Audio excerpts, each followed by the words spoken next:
전능하신 아버지 창조주 하나님 전능의 주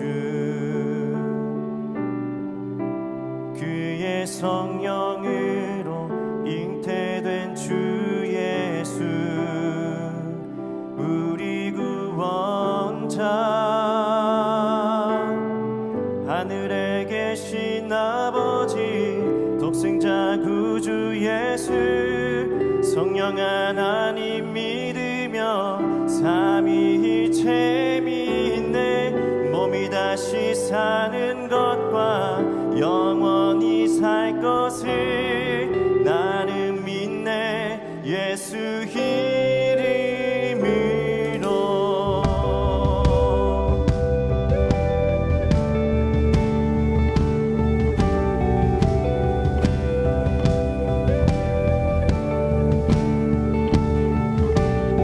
심판자 되신 주님 십자가에 달려 우리 용서했네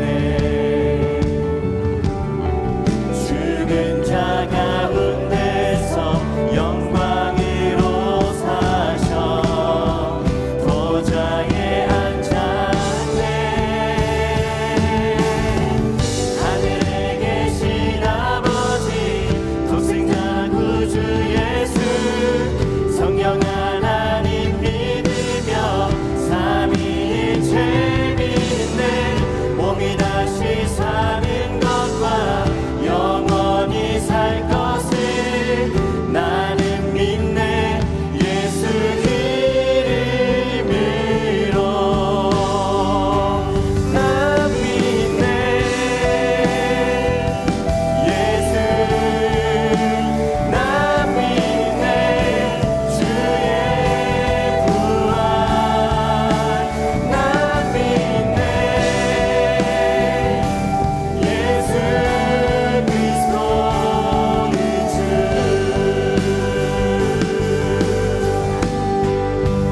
난 믿네 예수 난 믿네 주의 부활 난 믿네 예수 그리스도의 주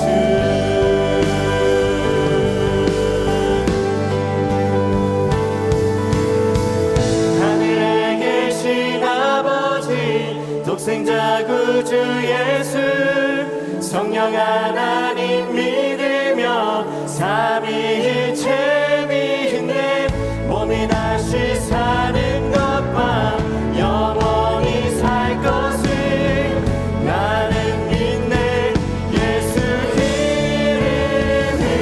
이름으로 나는 믿네 영원한 삶 성령으로 잉태하신 주님의 거룩한 교회와 성도의 교제를 주님 다시 오시는 날 다시 사는 것을 나는 믿네 예수 이름 나는 믿네 나는 믿네 예수 이름 나는 믿네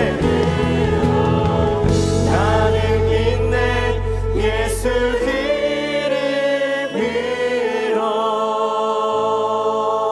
이름으로 여호와는 천지와 바다와 그 중에 만물을 지으시며 영원히 진실함을 지키시며 억눌린 사람들을 위해 정의로 심판하시며 줄인 자들에게 먹을 것을 주시는 이시로다. 여호와께서는 갇힌 자들에게 자유를 주시는도다. 아멘. 영원한 진실함으로 우리를 돌보시고 은혜 공급하시는 하나님, 하나님의 사랑과 공의를 찬양합니다. 이 시간 만문의 주인 되신 주님을 예배하오니 오직 여호와의 이름만 높임 받으옵소서. 예수님의 이름으로 기도합니다. 아멘. 나는 전능하신 아버지 하나님 천지의 창조주를 믿습니다. 나는 그의 유일하신 아들 우리 주 예수 그리스도를 믿습니다. 그는 성령으로 잉태되어 동정녀 마리아에게서 나시고 본디오 빌라도에게 고난을 받아 십자가에 못 박혀 죽으시고 장사된 지 사흘 만에 죽은 자 가운데서 다시 살아나셨으며 하늘에 오르시어 전능하신 아버지 하나님 우편에 앉아 계시다가 거기로부터 살아있는 자와 죽은 자를 심판하러 오십니다. 나는 성령을 믿으며 거룩한 공교회와 성도의 교제와 죄를 용서받는 것과 몸의 부활과 영생을 믿습니다. 아멘.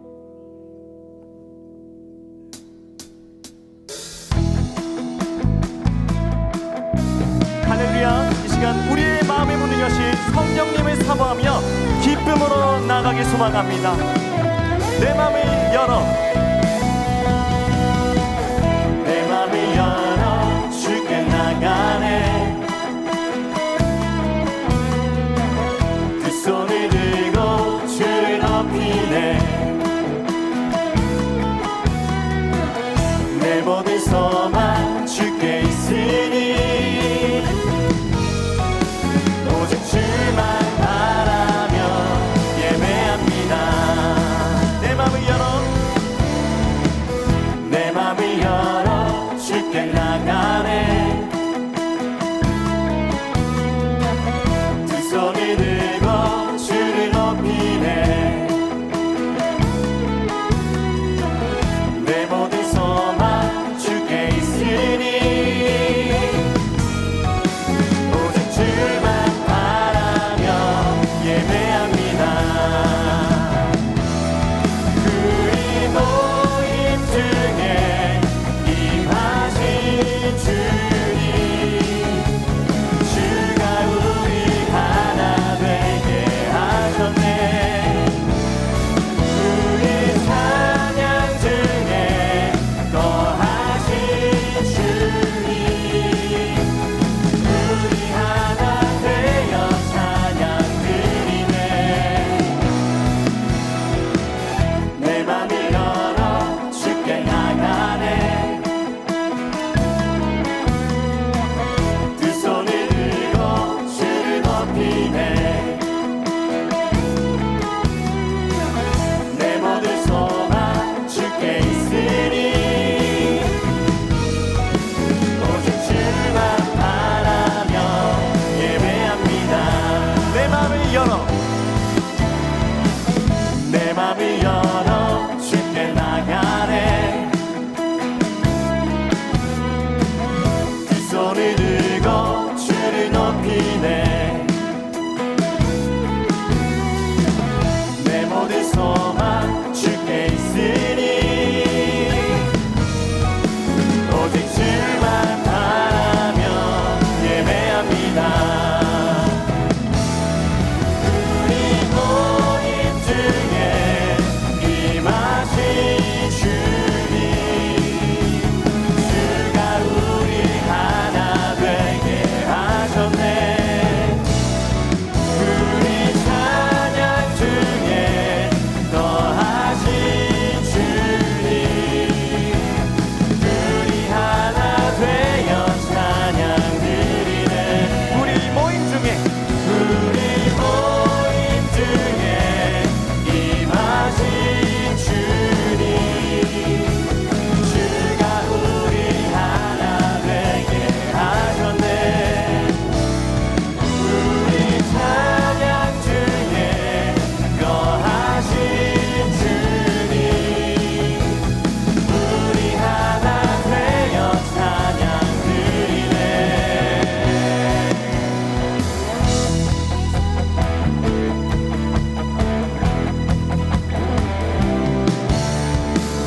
주께서 우리 찾아오셨네. 그 사랑이 날 살게 하셨네. 주를 높이세. 주께서 우리 구원하셨네. 나의 모든 삶 주께서 뵙네. 주를 높이세. 주께서 우리 찾아오셨네.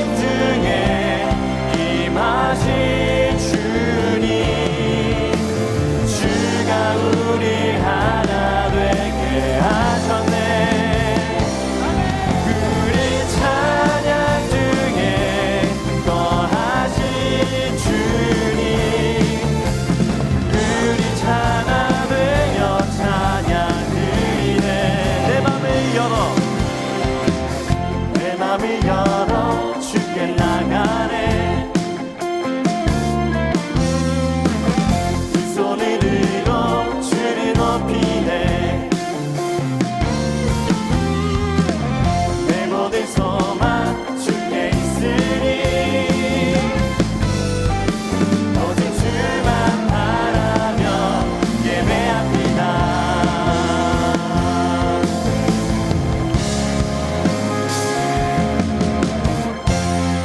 할렐루야. 우리 모임 중에 임하신 주님, 우리 찬양 중에 거하신 하나님을 높입니다. 아멘.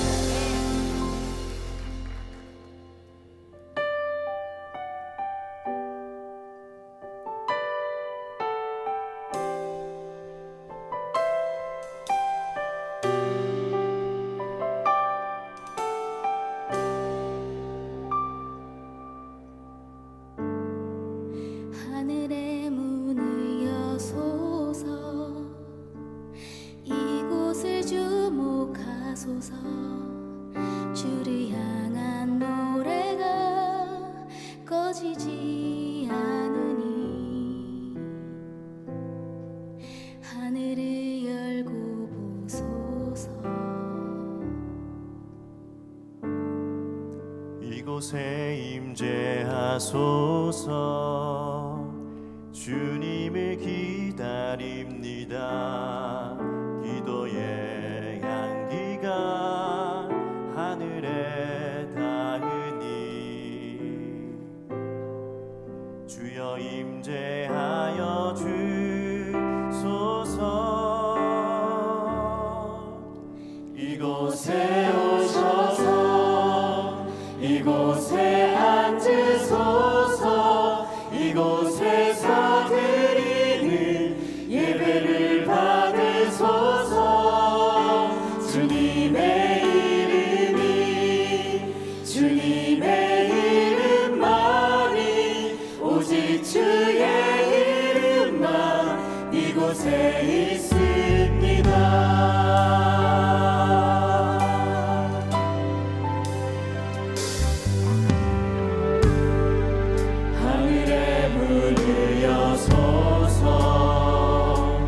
이곳을 주목하소서.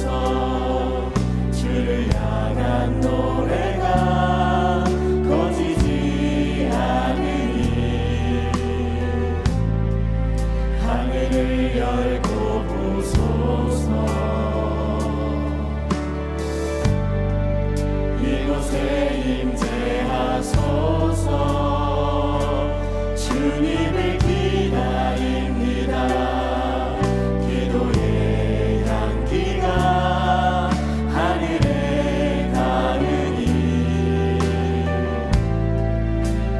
임재하여 주소서.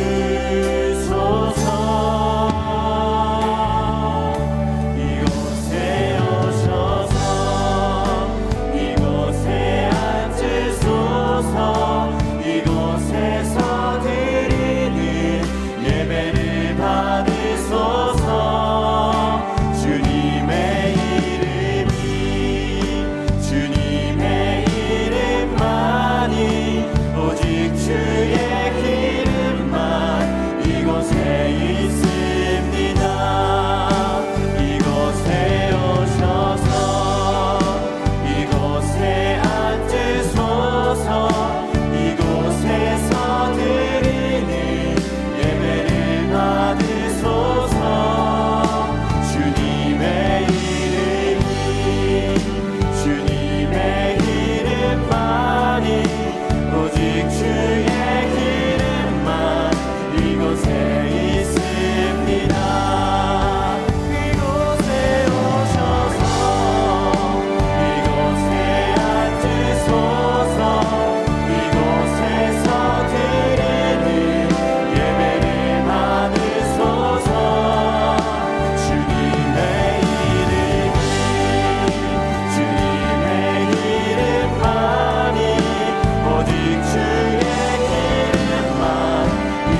열방 향해 그 빛 비추소서. 주의 얼굴 구할 때 주의 향기 머무소서. 주 영광 여기에 임하사. 주 영광 여기 임하사. 열방 향해 그 빛 비추소서. 주의 얼굴 구할 때 주의 향기 머무소서.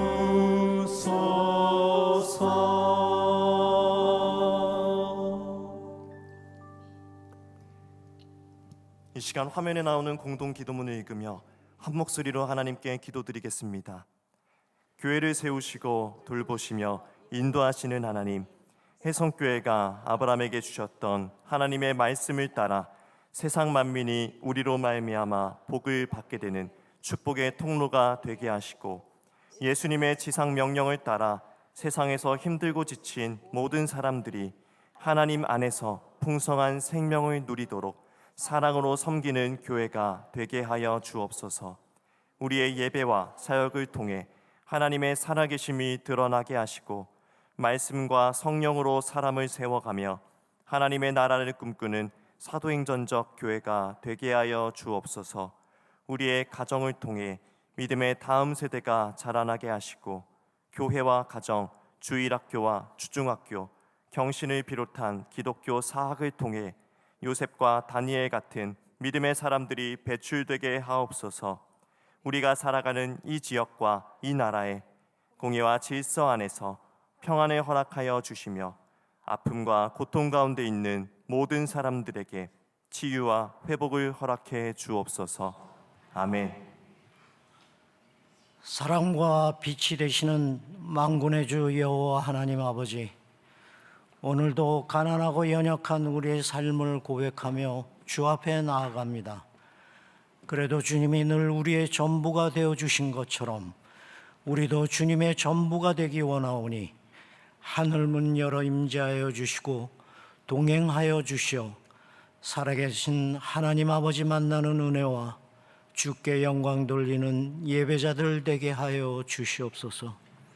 우리는 죄인일 수밖에 없는 어리석은 자들이오니 예수 그리스도의 십자가 보혈의 피로 죄사함과 구원의 은혜 내려주시고 거룩하고 성결한 주의 성도 되어 부활과 영생의 기쁨 누리며 부어주시는 성령의 은혜 안에 살아가게 하여 주시옵소서. 오직 주의 자비와 긍휼만을 간구하며 주께 손을 내미는 환우들의 병들고 지친 애통한 마음을 불쌍히 여겨주시어 주의 능력 행하심으로 온전한 치유와 회복에 기쁨 누리게 하여 주시고 새 생명의 자녀로 주의 사랑과 비단에 거하게 하여 주시옵소서. 영이신 하나님 아버지, 75주년 해성교회 위에 이제껏 함께 하셨으니 언더우드 기념관을 통해 새로운 100년의 은총의 여정이 있게 하여 주시고 하나님 나라의 영원하심과 주의 임재하심이 늘 이곳에 머물게 하여 주시옵소서. 주님의 선한 인도하심으로 은혜 풍성히 누리는 해성교회 되게 하여 주시옵소서. 세워진 47명의 주의 종들이 예수 그리스도의 마음과 하나님 아버지의 영으로 하나님 나라 세워가는 주님의 도구들 되게 하여 주시옵소서. 우리가 속한 지역사회가 해성교회를 통해 주의 복음이 널리 전파되게 하여 주시고 성역화되는 사역을 감당하는 충성된 주의 일꾼들 되게 하여 주시옵소서. 마을 공동체를 예수 그리스도의 제자의 길 걸어가는 사랑의 공동체로 성령 안에서 삶의 간증을 기쁘게 나누는 은혜의 공동체 되게 하여 주시옵소서.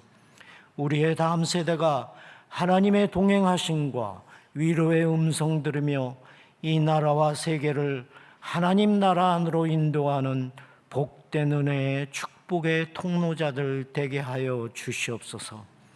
여호와 하나님 아버지, 모든 민족을 주의 복음과 은혜 안에 두기를 원하시는 주의 뜻에 따라 주가 허락하신 길 따라가는 파송 및 협력 선교사님들의 사역 위에 함께하여 주시고 능력되어 주시어 주님의 사랑 안에서 만 백성이 주께 돌아오는 기쁨 누리게 하여 주시옵소서. 웨이처치 송중기 목사님, 예수가족교회 국형준 목사님, 함께 걷는 교회 김준철 목사님의 형제교회 위에 주의 말씀 흥황케 하여 주시고 선택된 주의 백성들 차고 넘치는 교회들 되게 하여 주시옵소서. 담임 목사님 노예를 이끌어 가실 때 모든 것이 협력하여 선을 이루며 주께서 행하시는 능력과 은혜 안에서 하나로 연합되는 노예 되게 하여 주시옵소서. 이제 담임 목사님 나오셔서 주님의 말씀을 전해 주십니다. 말씀의 능력과 부어주시는 성령의 은혜 안에서 주의 백성들이 열려진 하나님 나라 바라보게 하여 주시고 충만한 주의 사랑 안에서 삶의 전부가 생명나무 되는 구원의 기쁨 누리게 하여 주시옵소서. 진심으로 찬양드리는 찬양팀의 찬양을 받아주시고 화답하는 성도들과 함께 하늘의 복락 누리며 기쁘게 살아가게 하여 주시옵소서. 이 모든 말씀 우리를 구원해 주신 거룩한 우리 주 예수 그리스도의 이름 받들어 간절히 기도드리옵나이다. 아멘.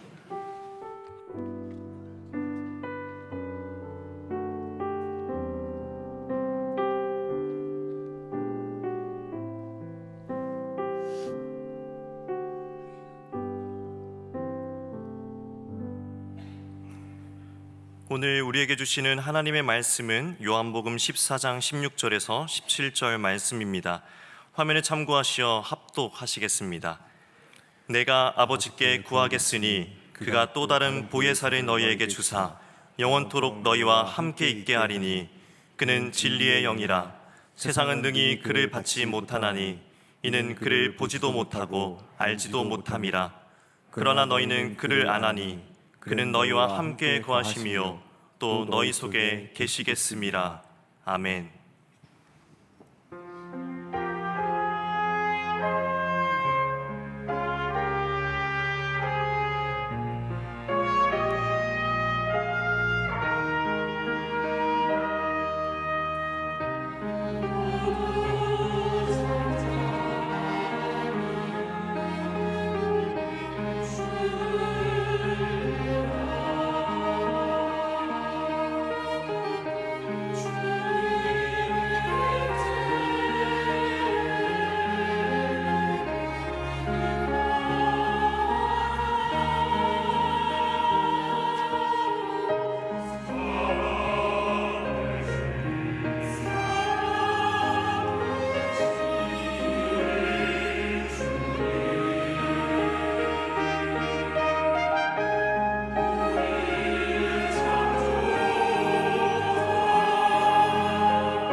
오늘 사도신경 9번째 설교 말씀 진행하려고 합니다. 오늘 설교에서는 사도신경 8번째 문장인 성령 하나님에 대한 고백을 살펴보려고 합니다.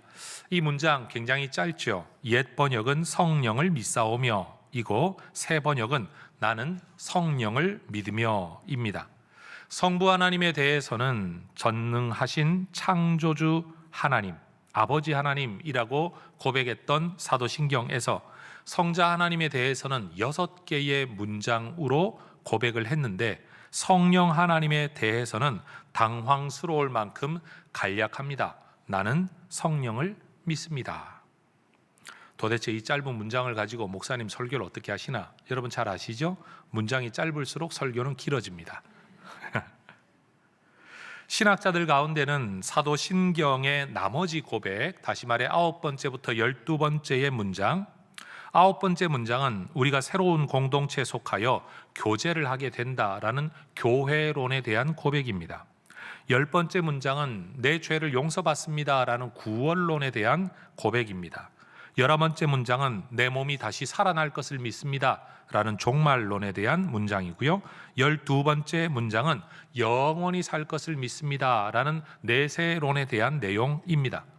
신학자들은 이러한 내용도 결국은 성령을 통해 우리에게 이루어지는 일이다 라는 점에서는 이 문장, 다시 말해 8번째 문장부터 12번째 문장 전체가 다 성령에 대한 고백이다 라고 가르치는 분들도 있습니다. 그런데 이 성령에 대한 설교를 하려고 할 때 제 마음속에 어려움이 하나 있습니다. 사람은 누구나 자기가 경험한 것에 근거해 자기만의 견해를 가지게 됩니다. 그것처럼 성령에 대한 논의에서도 교파나 사람마다 각자가 체험한 내용이 다르다라는 겁니다. 이 한 번의 설교를 위해 제가 정말로 웬만한 신학서적의 성령론에 대한 내용을 다 뒤졌습니다. 그런데 신학서적의 가르침은 내용은 많은데 거기에는 뭔가 가슴 뜨거움 아니면은 충만함이라는 게 느껴지기 힘든 약간은 메마름이 저 안에 있습니다. 왜냐하면 그냥 학문적 서술로 기록되어 있기 때문이죠. 또 성령에 대한 다양한 또 다른 서적들, 기도나 성령론에 대한 체험적 서적들을 읽어보면 놀랍습니다. 가슴은 뜨거워집니다. 그런데 그 내용을 보면 보편적이지 않습니다. 왜냐하면 저 사람은 그렇게 성령 하나님을 경험했다고 하는데 나는 그런 일을 경험한 적이 없는 거죠. 오늘 우리는 교회의 공적 고백인 사도신경을 살펴보는 중에 있습니다. 그런데 여러분, 우리가 설교 시간에 다루어야 할 내용은 성경이 가르치는 사실에 근거해야 할 것이고 그리스도인이라면 누구나 보편적으로 경험할 수 있는 것 그 위에 우리가 이 설교를 세워가야 할 것입니다. 성령에 대한 공동체의 고백은 개개인의 특별한 경험이 공적 설교의 내용이 되어서는 안 되겠죠. 또 성경이 가르치는 내용이 주된 내용이 되어야 할 겁니다. 그리고 모두에게 적용되어지는 내용이 오늘 설교의 주제가 되어야 할 것입니다. 성령을 믿습니다라는 이 사도신경의 이 짧은 고백에 대해서 하이델베르크 요리문답 53문은 이렇게 우리에게 가르칩니다. 질문은 이러합니다. 성령께 관하여 당신은 무엇을 믿습니까? 자, 대답을 여러분 같이 한번 읽어볼까요? 시작. 첫째, 성령은 성부와 성자와 함께 참되고 영원한 하나님이심을 믿습니다. 둘째, 성령이 나에게도 주어져서 내가 참된 믿음으로 그리스도와 그분의 모든 은택에 참여하게 하시고 나를 위로하시고 영원토록 나와 함께 하심을 믿습니다. 교회 역사 전통에서는 성령을 믿습니다라는 말을 어떻게 이야기했느냐? 첫 번째는 성령이 하나님이심을 믿습니다. 두 번째, 성령 하나님이 나를 위해 하시는 일을 믿습니다 라는 것으로 이해했다라는 겁니다. 그럼 성령 하나님이 우리를 위해 하시는 일은 도대체 무엇이냐? 웨스트민스터 소요리 문답 29문은 이렇게 가르치죠. 우리가 어떻게 그리스도께서 값주고 사신 구속에 참여하는 자가 됩니까? 제가 질문을 풀어 설명하면 이렇습니다. 그리스도께서 우리를 위해 행하신 구원의 일이 어떻게 우리에게 적용이 됩니까? 라는 질문이에요. 그 대답을 같이 한번 읽어볼까요? 시작. 그리스도께서 값주고 사신 구속에 참여하는 자가 되는 것은 그분의 성령께서 우리에게 구속을 효력 있게 적용하심으로 됩니다. 여러분, 그리스도께서 우리의 구원을 위해 이루신 일이 2000년 전에 있었던 일입니다. 그런데 지금은 성령께서 그 일을 우리에게 적용하신다라는 좀 애매모호한 신학적 표현으로 교회는 이 내용을 가르치고 있습니다. 저는 그런 점에서 오늘 성령을 믿습니다라는 내용에 대한 오늘 설교를 4개의 주제로 진행하려고 합니다. 성령의 초자연성이나 특별한 능력이나 체험에 관한 것이 아니라 성경과 교회 전통에서 가르쳐 온 이 요리문답에 근거해서 첫 번째로 성령이 하나님이시라는 것, 두 번째 성령의 하시는 일, 세 번째 그 성령이 우리 안에 머무신다는 것, 네 번째 그 성령을 통해 우리에게 맺어지는 열매, 내 삶의 현실적 열매, 요 4가지 주제를 가지고 오늘 설교를 진행하도록 하겠습니다. 첫 번째 주제입니다. 따라하십시다. 우리는 성령님이 하나님이심을 믿습니다. 성령님은 아버지와 아들에 의해 이 세상으로 보냄받은 하나님의 영이십니다. 구약 성경 에스겔서를 보면 우리 하나님께서는 때가 되면 하나님의 영을 이 땅으로 하나님의 백성들에게 보내시겠다고 예언하시고 약속하셨습니다. 그렇게 보냄받을 하나님의 영은 이사야서 11장에 근거하면 지혜와 총명의 영이요, 모략과 재능의 영이요, 지식과 여호와를 경외하는 또는 경외하게 하는 영이라고 예언합니다. 하나님의 아들이신 그리스도께서 세례를 받고 물에서 올라오실 때 이 영, 약속된 영, 성령이 비둘기 같은 형체로 예수님 위에 머무는 것을 예수님도 제자들도 사람들도 볼 수 있었습니다. 그런데 예수님께서는 이 땅을 떠나시기 전에 제자들에게 또 다른 예언을 하십니다. 요한복음 16장에서 내가 이 땅을 떠난 이후에 반드시 이 성령을 내가 너희에게 다시 보내주겠다라는 말씀입니다. 그리고 그리스도께서 하셨던 이 약속대로 예수님이 승천하신 다음 오순절 절기에 함께 모여 기도하는 그리스도 공동체에게 이 성령이 임하셨습니다. 그때 성령은 눈에 볼 수 있는 불의 혀같이 갈라지는 모습으로 들을 수 있는 청각, 바람소리 같은 소리와 동반하여 각 사람이 경험할 수 있는 현상, 배우지 아니한 언어로 기도하게 되고 말하게 되는 방언이라는 형태로 예수님이 약속하신 성령이 이 땅에 보냄받았음을 모두가 알 수 있도록 그렇게 나타나셨습니다.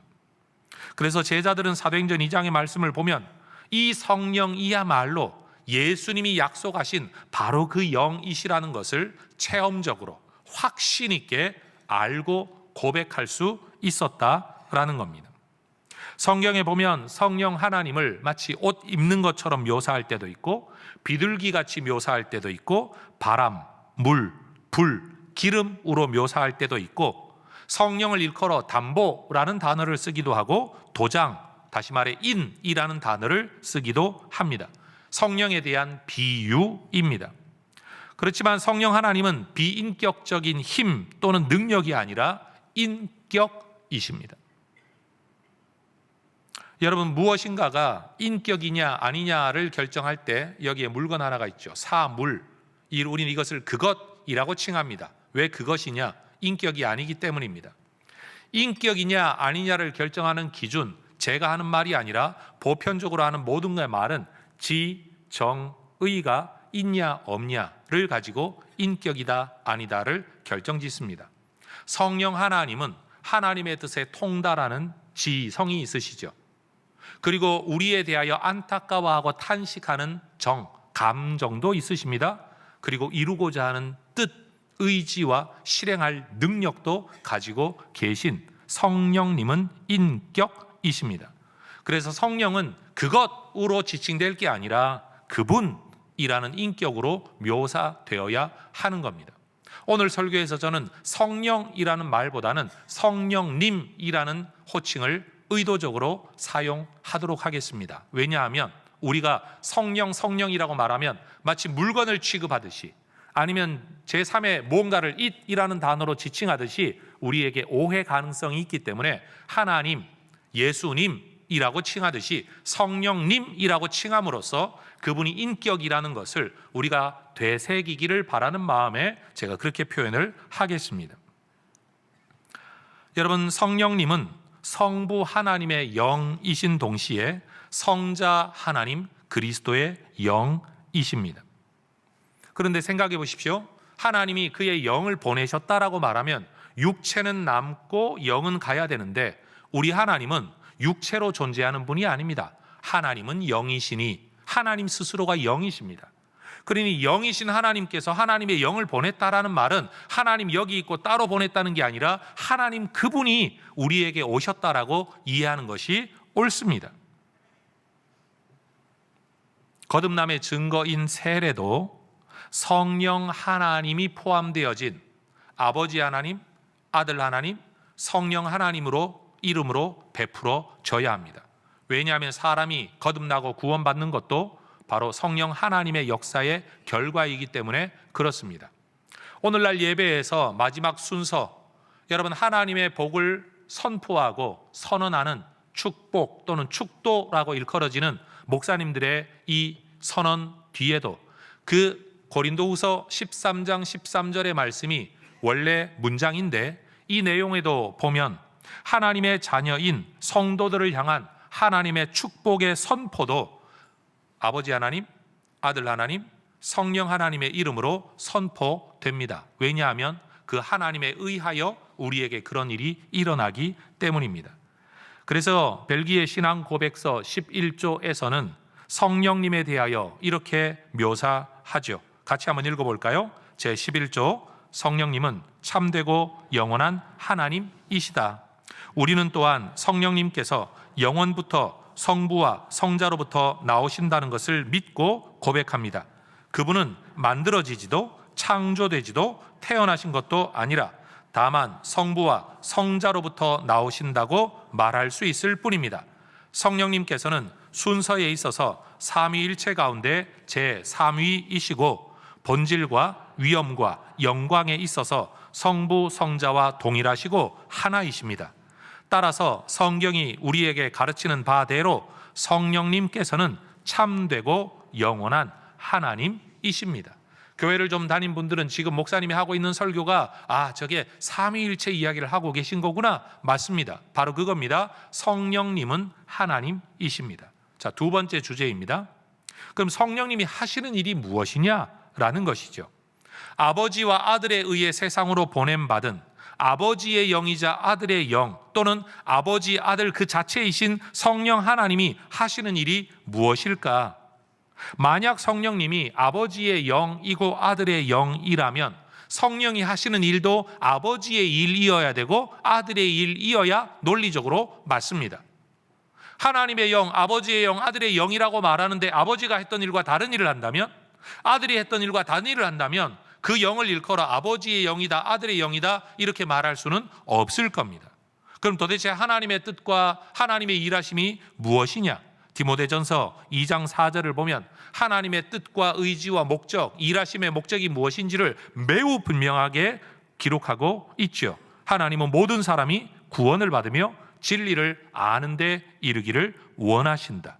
이게 아버지의 뜻이에요. 이 목적 때문에 아버지 하나님은 아들 하나님을 세상에 보내셨습니다.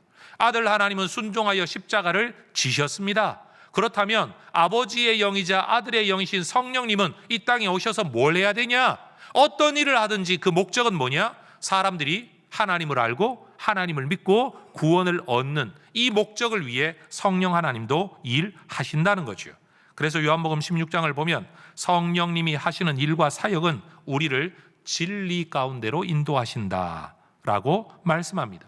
예수님은 이 성령을 일컬어 별명을 붙여주셨죠. 진리의 성령. 그분이 진리이시고 그분이 하시는 일이 사람들을 진리 가운데로 인도하시기 때문에 그분의 별명은 진리의 성령이십니다. 그러면 진리 가운데로 어떻게 인도하시느냐? 그리스도께서 하신 말씀을 생각나게 하시고 기억하게 하시고 깨우치게 하시고 믿어지게 하시는 것, 이게 바로 보혜사 성령의 일이라고 예수님이 말씀하십니다. 다시 말해 성령님이 이 땅에 오시기도 전에 그 성령님이 오셔서 하실 일이 뭔가를 예수님이 아주 구체적으로 분명하게 말씀하신 겁니다. 예수님 말씀하셨죠. 내가 곧 길이요 진리요 생명이다. 그러니 진리의 성령은 뭐냐? 바로 예수를 알려주고 예수를 드러내고 예수에게로 사람을 인도하는 것, 이게 바로 진리로 인도하는 성령의 역할이라는 겁니다. 이 일을 위해 성령 하나님은 성령께서 직접 선택한 사람들로 하여금 그리스도께서 하신 말씀과 그리스도께서 하신 일을 글로 기록하게 하셨습니다. 성경 기록 자체가 성령님의 사역이자 우리를 위한 성령의 선물입니다. 왜요? 기록된 글을 가지고 사람들에게 가르치시기 위해 성령께서 미리 교과서, 텍스트북을 만드셨다는 거예요. 성령님이 성경을 기록하게 하셨기 때문에 성령님은 성경을 무시하거나 성경을 벗어나서 일하시지 않습니다. 남의 책이라면 내가 무시해도 됩니다. 학교, 대학 교수님들이 그러죠. 내 쓴 책을 교과서로 쓰지 남이 쓴 책 교과서로 잘 안 쓰잖아요. 그런데 성경의 기록자가 누구라고요? 성령 하나님. 그래서 성령 하나님은 이 글을 가지고 우리에게 계속 일을 하시는 겁니다. 이 글의 내용이 뭐예요? 그리스도가 하신 말씀과 그리스도에 관한 말씀과 그리스도가 행하신 일들, 이게 바로 이 책의 내용이 된다라는 거죠. 이 성경의 기록을 통해, 이 성령의 역사를 통해 성령님은 우리 인류가 죄로 인해 비참한 영적 처지 가운데 있다라는 것을 사람들에게 알려주십니다. 요한복음 16장 8절이 말하는 것처럼 성령님이 오시면 죄에 대하여, 의에 대하여, 심판에 대하여 세상을 책망하신다라고 기록되어 있는데, 이 책망하다라는 단어의 본래의 뜻은 드러내다라는 의미가 있습니다.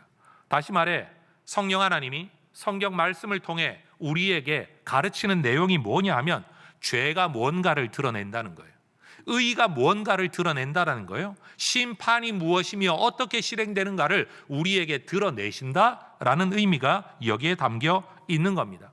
세상에서 말하는 죄책감, 죄인식은 문화 또는 상식 아니면 세상의 법에 기초합니다.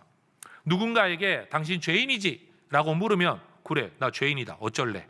라고 하든지, 야, 내가 죄인이면 세상에 죄인 아닌 사람이 어디 있냐? 아니면 세상에는 나보다 더한 놈 얼마나 많은데? 라는 말로 이야기를 합니다. 또는 야, 다 그러고 사는데 그게 뭐 죄냐? 라고 말하기도 합니다.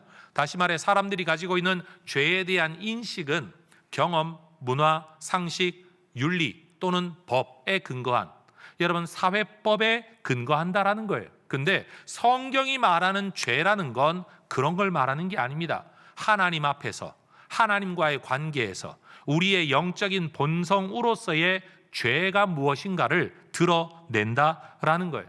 그러니 여러분, 진짜 죄에 대한 각성, 죄의식은 사람이 배워서 되는 게 아니라는 거예요. 성령의 역사로만 가능한 거예요. 성령의 역사로만 하나님께서 문제 삼으시는 죄가 무언가를 깨달을 수 있다라는 거예요. 세상법은 세상의 죄를 드러내지만 성령은 하나님 앞에서의 죄가 무엇인가를 우리에게 깨우쳐 주신다라는 거죠.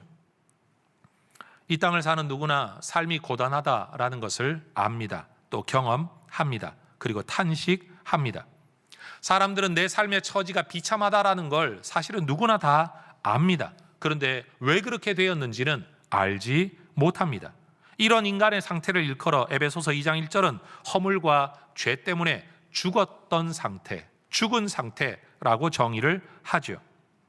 정말 이상한 것은 우리 인류는 누구에게 특별히 개인 교습을 받은 것도 아닌데 사람들 모두의 마음속에 하나님을 향한 적대감이 또는 하나님을 벗어나고자 하는 마음이 우리 안에 자리 잡고 있다라는 겁니다. 성경은 이것이 우리 인류가 악한 영에게 사로잡혀 있기 때문이라고 해석합니다.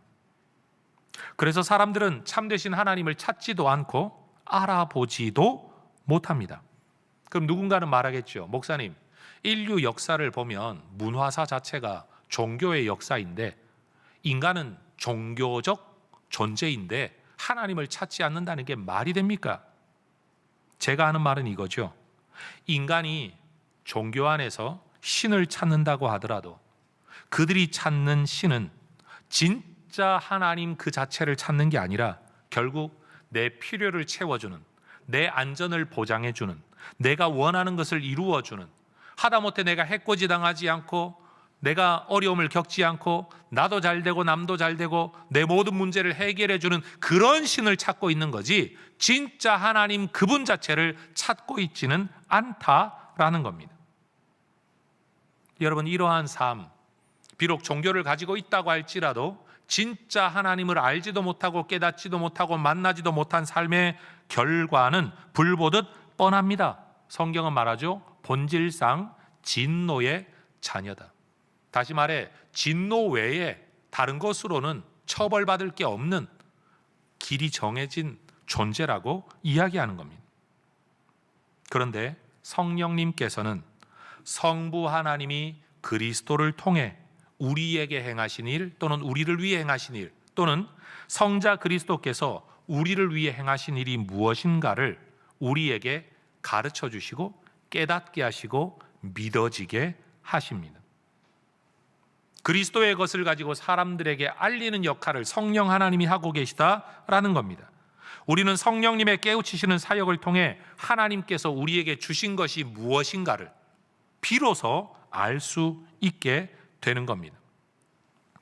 이렇게 성령님께서 역사하심으로써 사람들은 그리스도가 우리의 구세주, 그리스도, 주님이시라는 것을 알게 되고 믿게 되고 고백하게 되는 겁니다. 그리고 그 그리스도를 주님이라고 고백함으로 하나님의 자녀가 되어 그리스도께서 아버지라고 칭하는 그분이 우리의 아버지시라고 우리도 고백할 수 있게 되는 겁니다. 여러분, 보편적인 인류 문화나 인류의 습성을 가지고서는 이런 일이 일어날 수가 없습니다. 여러분, 세상의 교육이나 세상의 종교를 가지고 이런 변화, 이런 인식이 일어날 수가 없는 겁니다. 이건 성령의 일입니다. 이러한 성령의 사역을 두고 성령 하나님께서 우리에게 그리스도의 구속을 효력 있게 적용하신다라는 신학적 표현을 사용하고 있는 겁니다. 그러니 여러분, 우리가 죄인이라는 자각, 믿음으로 거듭난다는 것, 순종하며 헌신하고자 하는 마음이 일어나는 것들은 인간의 지혜나 설득으로 되는 게 아니라 성령의 역사인 줄로 믿습니다. 우리로 하나님의 백성 되고 그리스도를 믿고 따르는 자가 되게 하는 일련의 일을 하시는 분이 성령이시다. 다시 말해 성령님은 하나님이시고 그 성령님이 하시는 일은 아버지 하나님이 우리에게 주려고 하는 구원, 성자 하나님이 우리를 위해 행하신 일들이 다 믿어지고 깨달아지고 받아들여지고 고백하도록 적용하시는 일체의 일을 누가 하신다? 성령 하나님이 하고 계신다. 이게 바로 성령의 사역이라는 거죠. 우리는 이것을 믿는 사람들입니다. 자, 세 번째 주제입니다. 우리는 그렇게 이 땅으로 보냄받아 일하고 계신 성령님이 우리 안에 계시다라는 것을 믿는 사람입니다. 우리 안에 계신다, 이걸 한자어로 안내자, 거주할 주자 써서 내주라고 표현을 합니다. 교회에서만 잘 쓰이는 말이지 세상 가면 이런 말 들을 수도 없는 교회가 만들어낸 단어예요. 성령님의 내주하심, 내 안에 거하신 말이에요. 요한복음 14장 16절과 17절의 말씀을 보면 여러분, 예수님께서는 보혜사 성령님을 보내어서 영원토록 너희와 함께 있게 하겠다, 너희 속에 계실 것이다 라고 말씀을 합니다. 따라하십시다. 우리와 함께, 우리 안에. 여러분, 이 보혜사라는 단어는 외국어가 아니고 한자어입니다. 여러분, 지킬 보 또는 도울 보자에 은혜 해자, 스승사자, 은혜로 돕고 지키는 스승, 이게 한자어예요. 왜 이런 단어가 만들어졌느냐 하면 보혜사를 뜻하는 원래 헬라어 단어가 파라클레토스라는 단어인데 이 단어의 뜻은 누군가를 돕도록 그 곁자리로 보냄받은 존재. 다시요. 누군가를 돕도록 그 곁으로 보냄받은 존재. 이게 파라클레토스라는 단어의 뜻이에요. 이걸 한자어로 번역을 하면서 은혜로 돕는 스승, 선생, 이라는 뜻으로 보혜사, 사실 선생이라는 뜻보다는 높여 부르는 존칭이라고 말을 할 수도 있겠죠. 우리를 은혜로 돕는 분이라고 번역을 한 겁니다. 우리 안에 거하시는 이 보혜사 성령님 때문에 여러분 우리는 하나님의 자녀라는 인증을 받을 수 있습니다. 마치 어딘가에 들어갈 때 입장권을 가지고 있든지 아니면 회사원이 사원증을 가지고 있든지 여러분 그런 것처럼 여러분 우리가 하나님의 자녀라는 것을 나 하나님의 자녀예요, 내가 하나님의 자녀예요, 내가 소리쳐 외치지 않아도 우리 안에 오신 성령님께서 우리가 하나님의 자녀라는 사실을 하나님 앞에서 인증해 주십니다. 마치 천국의 문 앞에 서면요, 여러분 나는 아무것도 준비한 것 없는데 내 안에 계신 성령님이 띠딕 하고 문이 열려지는 것처럼 여러분 성령님께서 바로 우리의 하나님의 자녀됨의 증거로 우리 안에 와 계시다라는 거예요. 그뿐만이 아닙니다. 디도서 3장의 말씀을 보면 우리 안에 거하시는 보혜사 성령님이 우리가 하늘의 영생을 상속하게 될 것에 대한 증거가 되십니다. 하나님의 자녀일 뿐만 아니라 하늘의 상속자가 될 거라는 증거로 우리 안에 거하고 계시다는 거예요. 또 있습니다. 우리 안에 거하시는 보혜사 성령님으로 말미암아 우리가 구원받은 하나님의 백성이라는 증거가 됩니다. 따라하십시다. 인치시고 보증으로, 다시 인치시고 보증으로. 그렇게 성령을 우리에게 주셨다는 거예요. 인치시는 게 뭡니까? 도장 찍었다는 말입니다. 여러분 보증이 뭡니까? 디파짓 아닙니까? 여러분 계약을 하고 난 뒤에 일정한 부담금을 이미 걸어 둔 겁니다. 어기면 위약이 되는 거예요. 하나님께서 이 모든 것에 대한 디파짓을 우리에게 주셨다. 뭘로? 돈이 아니라 성령으로 말이에요. 그래서 고린도후서 5장 5절을 보더라도 이것을 이루게 하시고 보증으로 성령을 우리에게 주셨대요. 이게 뭐냐? 고린도후서 말씀에 근거해 보면 부활의 보증이에요. 내가 마지막 날에 다시 살아나게 될 것을 우리가 어떻게 아느냐? 뭘로 아느냐 하면 우리 안에 계신 성령으로.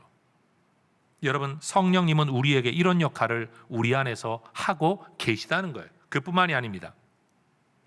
로마서 8장 26절의 말씀을 보면 우리 안에 거하시는 보혜사 성령님은요 우리의 연약함을 도우시는데 어떻게 도우시느냐? 우리를 위해 말할 수 없는 탄식으로 기도하면서까지 돕고 계십니다. 여러분 우리는 우리의 믿음이 견고하기 때문에 구원을 받는 게 아닙니다. 착각하면 안 됩니다. 우리의 능력, 결심, 결단이 확고하기 때문에 구원받는 거 아닙니다. 아무리 결심해도 여러분 아침과 저녁이 다른, 여러분 1시간 안에도 수십 번의 감정이 요동치는 게 인간입니다. 그래서 내 마음과 내 마음의 확신을 구원의 근거로 삼으면요 그 확신은 있었을 때도 있고 없을 때도 있고 강해질 때도 있고 약해질 때도 있습니다. 내 경험에 근거한 내 주관적인 확신을 가지고 구원의 확신을 이야기하면 우리는 구원의 확신을 가질 수가 없는 겁니다. 그럼 우리의 구원의 확신은 뭐냐? 내가 확신이 있든 없든 내가 예수를 구주로 고백함으로 내 안에 오신 성령께서 내가 하나님의 자녀됨을, 천국의 상속자가 됨을, 부활하게 될 것을, 내가 하나님의 백성됨을 다 보증하고 계실 뿐만 아니라 내 연약함을 위해서도 기도하고 계시다. 어느 정도 탄식하며 기도하심으로 우리의 믿음이 지켜지고 보존되어질 수 있다는 거예요. 내 노력으로 지켜지는 게 아니라 성령의 사역의 결과로 우리가 지켜진다라는 거예요. 여러분 혹시 자라나는 동안에 이런 생각해 보신 적 없습니까? 저는 해보았습니다. 여러분이 동의하지 않으면 나만 나쁜 놈 될게요. 어떤 생각인가 하면 나는 능력도 있고 뭐도 할 만한데 부모님이 내 뒷바라지를 못 해줘서 내가 이것밖에 안 된다 라는 생각 말이에요. 예, 저만 나쁜 놈 할게요. 예. 근데 나중에는 이제 애를 키우다가 보니까요 이제는 부모로서 이런 생각이 들 때가 있어요. 실컷 키워놨더니 지 혼자 큰 줄 안다. 이게 사람이 가지는 양면성인 것 같아요. 여러분도 그런 경험 해보셨습니까? 여러분은 나쁜 놈 하지 않고 여러분 자식만 나쁜 놈 만든 거죠 지금. 많은 그리스도인들이 착각하는 게 바로 이 부분입니다. 내가 믿음을 지켰기 때문에, 내가 지금 참고 살아가고 있기 때문에 내가 믿음을 지키려고 이렇게 애쓰고 있기 때문에 내가 오늘 이 자리에 있다라고 우리는 생각을 하는데, 물론 안 한 건 아니에요. 예를 들어 아이들이 애를 썼죠. 맞죠? 근데 그 아이가 한 건 여러분 그냥 시간 돼서 공부하고 노력한 것밖에 없고요. 먹고 자라나 지금까지 온 건 부모들이 뒤에서 다 뒷바라지 했기 때문에 거기까지 온 거예요. 자기가 한 것만 가지고는 절대 여기까지 올 수 없는 존재라는 거죠. 우리도 마찬가지예요, 여러분. 여러분들이 결심을 하고 결단을 하고 의지력을 내어 마음의 결심을 하고 예배를 드리겠다, 뭐 신앙생활을 하겠다, 성경을 읽겠다, 기도를 하겠다, 봉사를 하겠다, 헌신을 하겠다, 예배와 헌금을 하겠다, 뭐 등등 많은 결단을 했겠지만, 여러분 그것이 우리를 여기까지 오게 한 게 아니라 우리의 연약함을 도우시는 성령의 여러분 역사 때문에, 그리고 우리는 충분한 기도를 다 하고 있지 못한데도 우리를 위해 말할 수 없는 탄식으로, 이 말이 무슨 말입니까? 탄식과 함께라는 거예요. 우리를 위해 기도하고 계시기 때문에 우리가 여기까지 왔다라는 거예요. 거기 안 그럼 더 나아가면 우리는 하나님의 뜻을 알지도 못하잖아요. 그렇죠?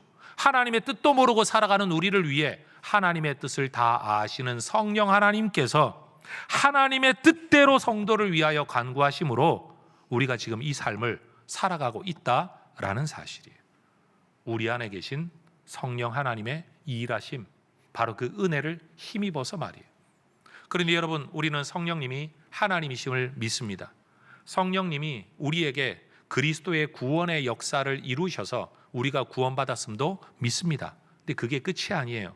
지금도 우리 안에 내주 함께 거하시면서 여러분, 우리의 구원의 보증, 하나님 자녀의 보증, 부활의 보증, 하늘 상속자의 보증일 뿐만 아니라 지금도 우리의 연약함을 돕고 계시고 우리를 인도하고 계시고 우리를 위해 기도하는데 탄식하며 기도하고 계시는 분이 성령 하나님이시라는 사실이에요. 얼마나 감사합니까? 그래서 우리는 하나님 앞에 이런 기도를 정말 자주 해야 돼요. 하나님 감사합니다. 성령 하나님 감사합니다. 성령 하나님 감사합니다. 성령 하나님 예배합니다. 성령 하나님 찬양합니다. 여러분, 이것이 우리의 입에 더 익어지는 고백이 될 수 있기를 주의 이름으로 축원합니다. 그럼 네 번째 주제죠. 그렇게 하나님이신 성령님이 우리의 구원을 위해 일하시고 그 구원이 이루어질 때까지 우리와 함께 하시며 일하신다면 남아있는 우리의 삶에 기대되는 열매는 과연 무엇이냐라는 거죠. 성경은 우리에게 이제 이 예수를 믿고 그 성령을 모신 사람으로서 어떻게 살아야 하는가를 가르칩니다. 갈라디아서 5장 16절의 말씀을 보면 우리는 성령님을 믿고 고백할 뿐만 아니라 성령 하나님을 따라 행하는 삶의 양식의 변화가 필요합니다. 따라 하십시다. 성령을 따라 행하라. 다시요. 성령을 따라 행하라.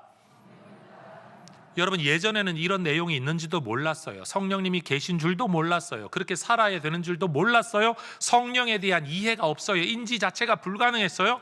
근데 예수 믿고 성령께서 기록하게 하신 성경을 들여다보니 성령님이 우리에게 이렇게 말씀하는 거죠. 이제는 성령을 따라 살아라. 그냥 네 생각대로 세상 따라 살지 말고 성령을 따라 살아라. 어느 정도로 살아야 되냐? 에베소서 5장 18절, 의도적으로 성령의 충만함을 사모하면서 간구하면서 추구하면서 그것이 내 삶의 방향성으로 살아가라라는 거예요. 왜 우리가 성령을 따라 성령의 충만함을 사모하며 살아가야 합니까? 로마서 8장 6절을 보면요, 성령의 충만함을 따르고 성령을 따르지 않는 삶의 결과가 무엇인지를 이야기하고 성령을 따라 살아가는 삶의 결과가 무엇인지를 우리에게 알려주셨기 때문이에요. 예를 들어 나쁜 줄 모르고 나쁜 짓을 할 때는 어쩔 수 없지만 나쁘다는 걸 알고 나면 그 다음 끊어버려야 되는 것 아닙니까? 성경은 말해요. 육신의 생각은, 다시 말해 자연인이 일반적인 세상 사람들이 하는 생각 속에 살아가는 것, 그 결과가 뭐냐? 사망에 이르는 것이다. 그러나 성령을 따라 행하는 생각은 뭐냐? 그런 삶은 뭐냐? 생명과 평안에 이르게 된다. 여러분, 이전에는 몰랐다고 할지라도 오늘이라도 이 설교를 들었으니 여러분, 우리가 이제 어떻게 살아야 됩니까? 예수 믿는 자로, 하나님을 아버지로 모신 자로, 성령님을 모신 자로 이 땅을 살아가야 된다고 한다면 우리의 삶의 방향성이 어디에 되냐? 성령을 따라 성령의 충만함을 구하며 성령의 생각 안에 살아가야 된다라는 거죠. 많은 분들이 성령을 이야기하면 초자연적인 능력이나 기적, 흔히 한 세대 우리나라에 유행했던 방언 뭐 이런 것들을 많이 이야기합니다. 근데 데살로니가 후서 2장 9절의 말씀을 보면 성경에서도 사탄과 악한 영들, 귀신들이 초자연적인 능력을 행할 수 있다는 것을 이미 이야기하고 있습니다. 따라하십시다. 능력, 표적, 기적, 이게 사탄의 활동을 따라 악한 자가 이런 일을 행할 수도 있다라고 성경이 이야기하고 있어요. 그러니 여러분, 놀랍고 신비한 일이 일어난다는 것만을 가지고 그것만 쫓아다니다가는 나는 하나님을 믿는 줄 알고 있었는데 귀신 따라가는 일이 일어날 수 있다라는 거예요. 그럼 목사님, 도대체 어떤 표적, 어떤 놀라운 일은 성령의 일이고 어떤 놀라운 일은 귀신의 일인지 내가 그걸 어떻게 합니까? 라고 말할 수 있죠. 분별법이 하나가 있어요. 성령은요, 그저 놀라운 일을 재미로 행하는 분이 아닙니다. 신화에 나오는 어떤 신들처럼 자기 감정 때문에, 자기 원하는 것 때문에 아무렇게나 일하는 분이 아니에요. 요한복음 15장 26절을 보면 성령께서 하시는 일은 딱 그리스도를 증언하고 그리스도를 드러내는 일이라고 그 목적이 아주 명료합니다. 그럼 우리가 행하는 일, 또는 우리에게 나타나는 일, 또는 우리 주변에서 나타나는 이 놀라운 일을 볼 때 이게 하나님의 역사인지 귀신의 역사인지를 알 수 있는 분별법이 뭐냐 하면, 이 일을 통해 사람들이 그리스도를 알게 되나? 이 일을 통해 우리가 그리스도에게 더 가까워지고 있나? 아니면 이 일을 통해 내가 성령, 그리스도를 더 사랑하게 되나? 라는 질문을 던져보면 그리스도에게 가까워진다면 하나님의 역사가 맞지만 그리스도로부터 멀어지게 만든다면 이건 다 귀신의 역사예요. 그래서 여러분, 놀라운 초자연적인 일을 쫓아다닐 게 아니라 그리스도를 쫓아가는 것, 이게 교회가 지켜야 할 신앙의 본질이라는 겁니다. 여러분, 하나님 안에서 우리가 살아가는 삶에 초자연적인 일이 있든 없든 항상 그리스도를 드러내는 모든 일은 성령의 역사라는 이 확신이 여러분에게 있기를 바랍니다. 다시 설명하면 이런 거예요. 아무리 초자연적인 일과 기적과 대단한 일과 대단한 돈이 모이고 대단한 사람들이 모이고 대단한 일들이 일어난다고 할지라도 그리스도가 드러나 그리스도가 주인되고 그리스도가 전파되고 그리스도를 사랑하게 되고 그리스도를 알게 되는 게 아니라면 이건 다 귀신의 역사인 거고, 아무리 초자연적인 일이 하나도 나타나지 않는다고 할지라도 어디에서인가 거기서 그리스도가 전파되어지고 그리스도가 가르쳐지고 그리스도를 믿게 되고 받아들이게 되고 사랑하게 되고 따르게 되는 일이 일어나고 있다면 그건 전부 다 성령의 역사라고 말할 수 있다는 거예요. 초자연성의 존재의 유무와 상관없이 그리스도의 존재 유무가 바로 하나님의 역사의 본질적인 시금석이 된다라는 거죠. 여러분, 절대 속지 마시기를 주의 이름으로 축원합니다. 그런데 여러분, 우리가 성령 바깥에서 살아갈 때는 일반인들이 누구나 추구하는 걸 추구하고 좋아하는 것 좋아하고 그 삶에서 나타나는 결과들이 우리 삶에도 나타납니다. 성경은 이것을 일컬어 육체의 일이라고 말을 하는데요.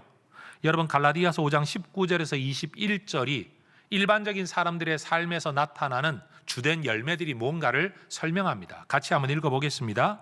육체의 일은 분명하니 곧 음행과 더러운 것과 호색과 우상 숭배와 주술과 원수 맺는 것과 분쟁과 시기와 분냄과 당 짓는 것과 분열함과 이단과 투기와 술 취함과 방탕함과 또 그와 같은 것들이라. 일반인들의 삶에서 이런 일들이 나타나죠. 여러분, 요즘 세상 속에 나가 신앙과 종교가 없는 사람들의 대화 가운데 여러분, 성적인 일탈, 그걸 오히려 안 하면 바보, 그런 세상 아닙니까? 젊은 아이들이 자기의 젊음을 가지고 시간을 가지고 넘치는 에너지를 가지고 여러분, 세상 말 그대로 인조이 하지 않으면 여러분, 그게 바보 쑥맥이라고 여겨지는 세상 아닙니까? 삶에 기쁨이 없으니까, 진짜 행복이 없으니까 뭐라도 즐기는 것이 전부가 되다 보니까 성적으로 즐기죠, 술로 즐기죠, 마약으로 즐기죠. 그리고 관계를 깨뜨림으로 즐기죠. 그리고 아무도 내 인생을 채워주지 않으니까 내가 나를 채우기 위해서 다른 사람 인생 내가 고려할 게 없잖아요. 다른 사람 짓밟고 깨뜨리더라도 내가 하고 싶은 걸 하고, 요즘 세상에는 내 안에 있는 내 감정을 주체 못해가지고 남의 목숨을 빼앗고 생명을 빼앗고 인생을 빼앗아도 여러분 그게 문제가 되지 않는다고 여기는, 이게 이 세상 사람들의 열매예요. 육체의 열매, 일반인의 삶의 열매란 말이에요. 그런데 우리가 예수를 믿고 하나님의 자녀가 되어 성령이 우리 안에 거하시게 되면 이러한 삶의 열매가 아닌 전혀 다른 종류의 열매가 우리 안에 맺히게 되죠. 성경은 이것을 성령의 열매라고 이야기를 합니다. 갈라디아서 5장 22절 3절이에요. 같이 한번 읽어볼까요? 오직 성령의 열매는 사랑과 희락과 화평과 오래 참음과 자비와 양선과 충성과 온유와 절제니 이 같은 것을 금지할 법이 없느니라. 여러분, 예수를 믿고 오랜 시간이 흘러도 이러한 성령의 열매가 내 삶이라는 나무에서 잘 드러나지 않고 오히려 육체의 일, 육체의 열매가 훨씬 더 많이 맺히고 있다고 한다면 그는 성령을 모시지 않았거나 아니면 성령을 따라 살고 있지 않은 그러한 삶의 결과일 것입니다. 여러분, 살아가다가 영적으로 힘들어서 또는 너무 괴로워서 또는 게을러져서 어쩌다가 내 삶의 밭에 잡풀이 돋아날 수는 있지만, 여러분, 내 삶의 나무에 전부 다 육체의 열매만 맺히고 성령이 하시는 일인가 아닌가 싶은 게 하나 둘 돋아나고 있다면 우리는 그 사람을 성령의 사람, 그 나무를 성령의 나무라고 말할 수는 없을 겁니다. 그렇죠, 여러분? 타고난 대로, 생긴 대로, 마음 끌리는 대로, 생각나는 대로, 세상 사람들 살아가는 대로 살아가지 않고 하나님 원하시는 대로, 하나님 기뻐하시는 대로 살아갈 수 있는 힘은요, 오직 성령으로만 말미암습니다. 그래서 로마서 8장 13절은 우리에게 의도적으로 성령을 따르면서 살아라, 심지어 몸의 행실을 죽이며 살아라 라고 말씀합니다. 야, 몸의 행실을 죽인다, 이거 어떡하냐? 여러분, 그게 아니라 두 가지 선택지가 있으면 하나님 기뻐하실 만한 걸 선택하면 이건 내 인생에 존재하지 않는 거예요. 그렇죠? 음식도요, 한 끼를 뭘 먹을 때 이걸 먹기로 결정하면 이건 그 끼 내는 없는 거예요. 존재하지 않는 거예요. 죽은 거죠. 매 순간을 그냥 그렇게 살면 되는 거예요. 우리 하나님께서 기뻐하실 만한 것. 그러다 실수할 수 있겠죠. 항상 잘하지는 못할 겁니다. 왜? 우리는 완벽하지 않으니까요. 우린 하나님은 아니잖아요. 그러니 여러분, 우리는 실수도 할 것이고 문제도 있을 겁니다. 넘어질 때도 있을 겁니다. 때로는 그렇게 살고 싶지 않은 마음이 들 수도 있습니다. 그러나 지향성은 분명해야 됩니다. 이때 지자가요, 뜻지자를 쓸 수도 있고요, 가리킬 지자도 쓸 수 있는데 어떤 걸 쓰든지 목적을 가리키면 가리킬 지자를 써서 지향성이고, 그렇게 하기로 마음을 먹었다는 데 중점을 두며 뜻지자를 써서 지향성을 쓸 수도 있는데, 그게 뭐가 되었든지 우리에게는 분명한 지향성이 있어야 돼요. 하나님의 성령 안에 살겠다, 성령의 열매를 맺으며 살아가는 하나님의 자녀가 되고 싶다라는 분명한 지향성. 그런데 그 분명한 지향성 안에서 살아가다가 실수할 수는 있겠지만, 실수가 더 많다면 이건 뭔가 제대로 사는 거 아니겠죠? 경향성. 어떤 사람이 자주 드러내는 모습을 일컬어 우리는 그 사람은 좀 그런 경향이 있는 것 같아 라고 말을 하죠. 그거요, 바로 그거. 여러분, 우리가 하나님의 사람들로서 성령의 열매를 맺고 성령을 추구하는 성령의 사람의 경향성이 있어야 되는데, 정말 어쩌다가 가뭄에 콩나듯이 성령을 따라 살아간다면 이건 올바른 삶이 아닌 거죠. 분명히 이야기했습니다. 성령을 따라 행하라, 성령의 충만함을 받아라, 성령의 열매를 맺으며 살아가야 된다. 여러분, 이것이 우리의 삶의 경향성이 되기를 주의 이름으로 축원합니다. 그 지향성이 더욱더 견고해지고 그 경향성이 더욱더 풍성해지는 것, 이게 영적으로 성숙해지는 거예요. 신학 용어로 하면 그게 성화라는 거예요. 그런데 여러분, 여기 한 가지가 더 있습니다. 성령으로 인도받는 사람, 성령이 내주하시는 하나님의 사람들에게 그러한 삶과 인격의 어떤 성령의 열매만 맺히는 게 아니죠.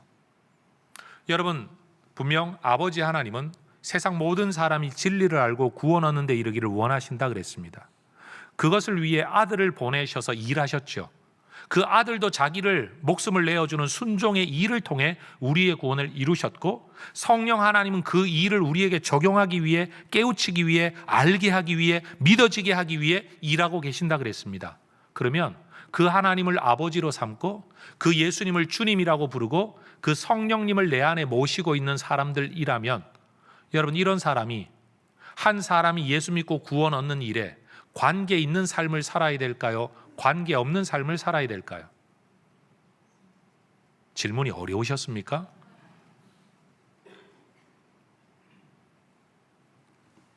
사도행전 1장 8절에서 예수님께서 승천하시면서 이런 말씀을 남기셨어요.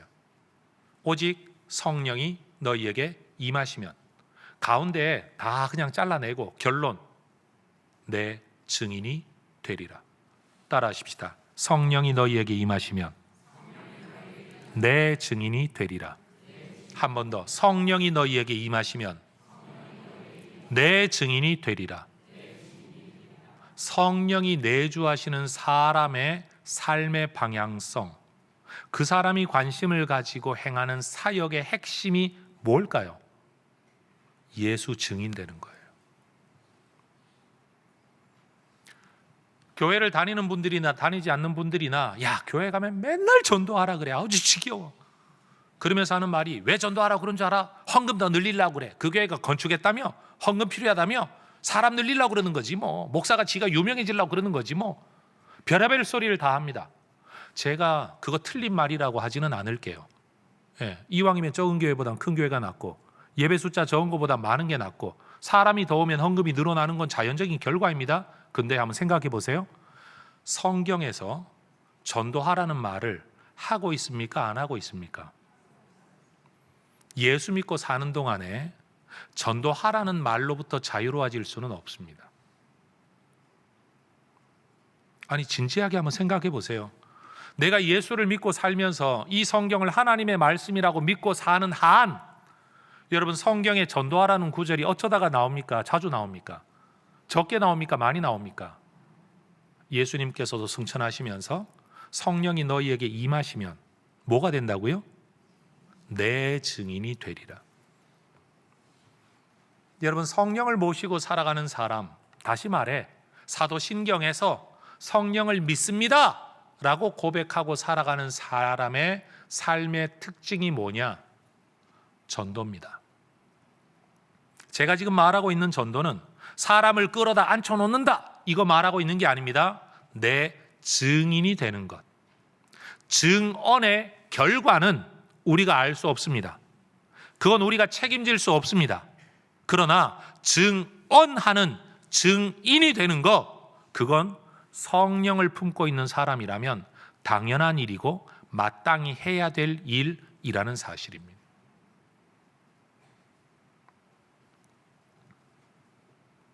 예수님은 우리가 누군가에게 그리스도를 증언한 이 모든 일을 통해 마태복음 28장 19절과 20절을 보면 제자 삼아라, 이 말씀을 가르쳐 잘 지키며 살아가게 해라, 그렇게 말씀하십니다.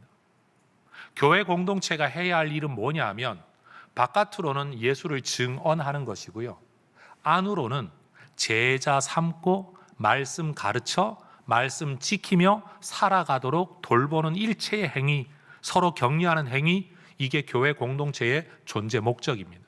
특징입니다. 그래서 옛날 어른들은 이것을 이렇게 표현했죠. 모이면 예배하고 흩어지면 전도하자. 아주 심플한 표어를 가지고 여러분, 성도들을 가르쳤습니다. 여러분, 이것을 사회학적인, 종교학적인 어떤 방법으로 돈의 관점을 가지고 누가 뭐라고 해석을 한다고 한들, 오늘 성경 자체는 우리에게 분명히 말합니다. 성령이 너희에게 임하시면, 너희가 성령을 모시게 되면 너희는 증인이 될 거다. 되어야 한다. 여러분, 성령 안에서 예수의 증인 되시기를 주의 이름으로 축복합니다. 몇 사람에게 해라 이런 구절 없습니다. 얼마나 자주 해라 그런 거 없습니다.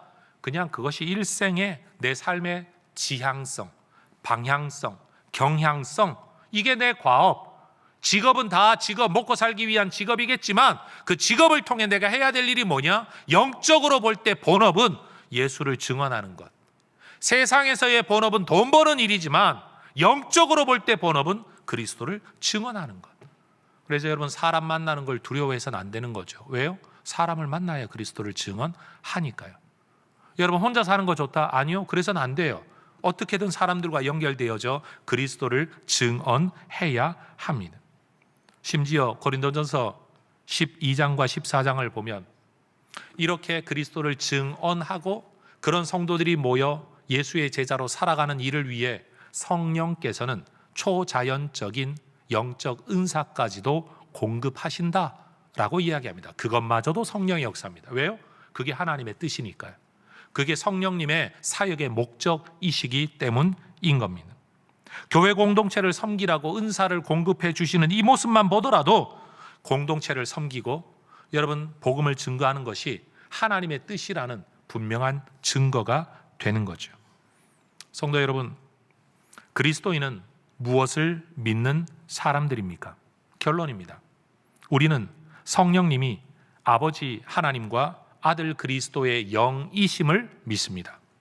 우리는 성령님이 하나님이심을 믿습니다. 우리는 성령님이 우리를 위한 보혜사의 일을 지금도 하고 계심을 믿습니다. 우리는 성령님이 우리 안에 거하고 계심을 믿습니다. 우리는 성령님을 구하며 따르며 순종하며 살아가는 우리의 삶을 통해 우리의 인격에는 성령의 열매가 맺히고 우리를 통해서는 영혼의 열매가 맺힐 것을 믿습니다. 이게 성령을 믿는다는 고백입니다. 자, 여기까지가 어제 밤까지 준비한 저의 설교 원고였습니다. 어젯밤 늦게 잠자리에 들면서 저 혼자 하나님 앞에 이런 기도를 했습니다. 하나님, 설교 준비를 하기는 다 했습니다. 원고도 넘겼습니다. 그런데 뭔가 아쉽습니다. 성령에 대한 이런 객관적인 이야기를 잘 풀어서 엄청나게 요약을 해서 정말 제 서재에 있는 성령에 관한 책자를 다 뒤져가면서 여러분 이렇게 설교를 하는데, 하나님, 그런데 뭔가 주관적으로 내 마음에 이렇게 딱 와 닿는 일종의 감동, 터치, 과연 이게 성도들한테 있을까요? 설교를 준비한 나한테도 없는데요, 하나님.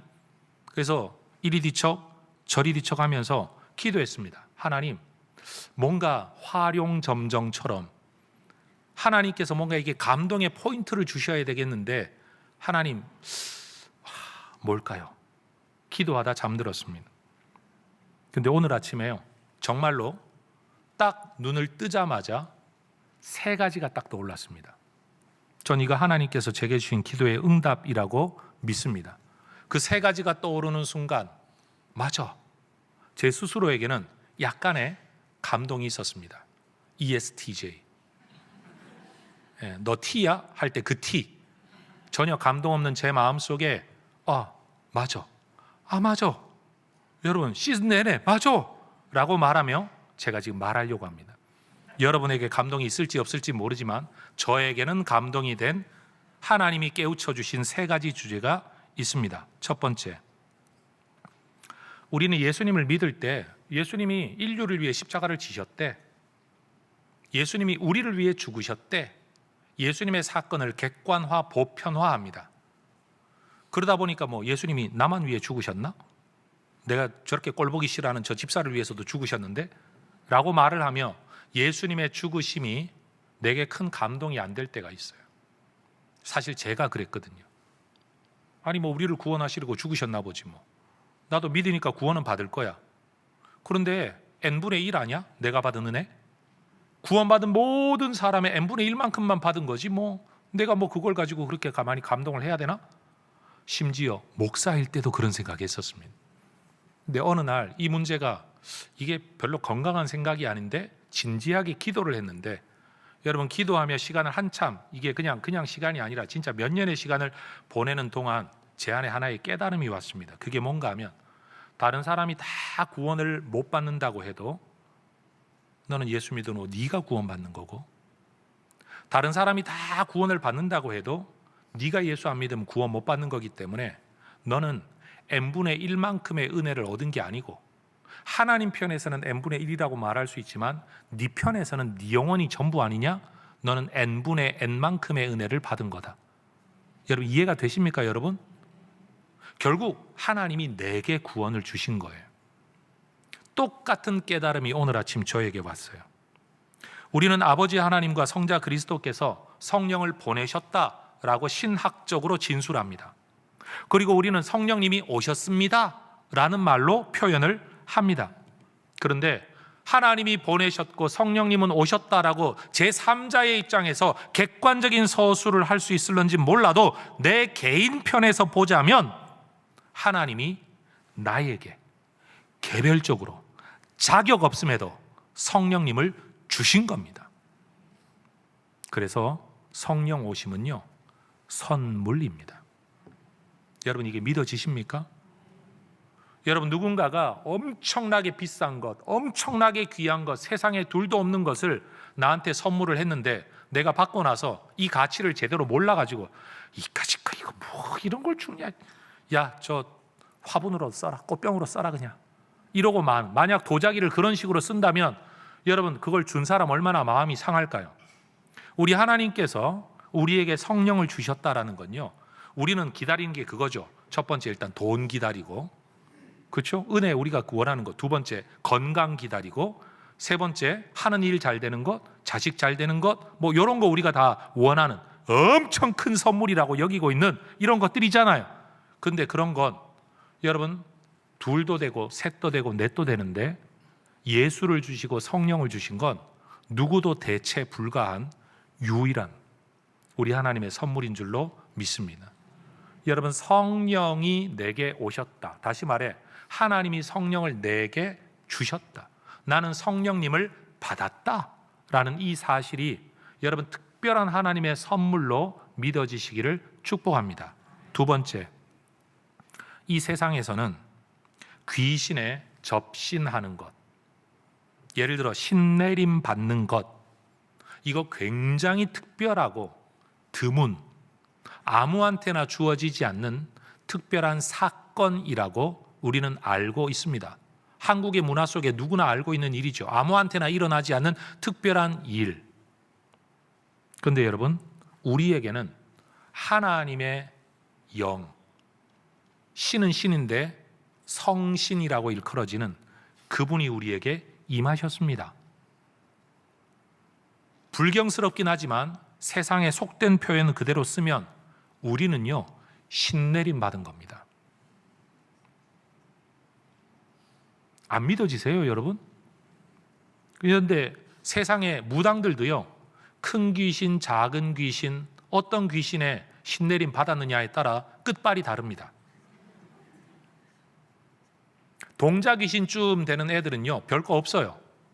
근데 장군 귀신쯤 되면 좀 큽니다. 그 세계에서도 계급이 있고 세력 다툼이 있습니다.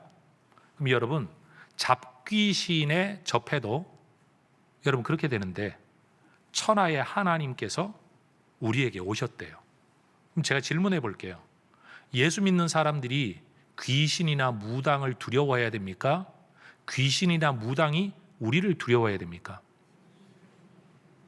그런데도 교회 다니는 분들 중에 이 성령 하나님을 내 안에 모셔놓고도 무당 쫓아다니고 귀신 쫓아다니고 세상에서 하는 말 귀 기울여 들은, 여러분 이건 진짜 말도 안 되는 거예요. 있을 수가 없는 일이라는 거죠.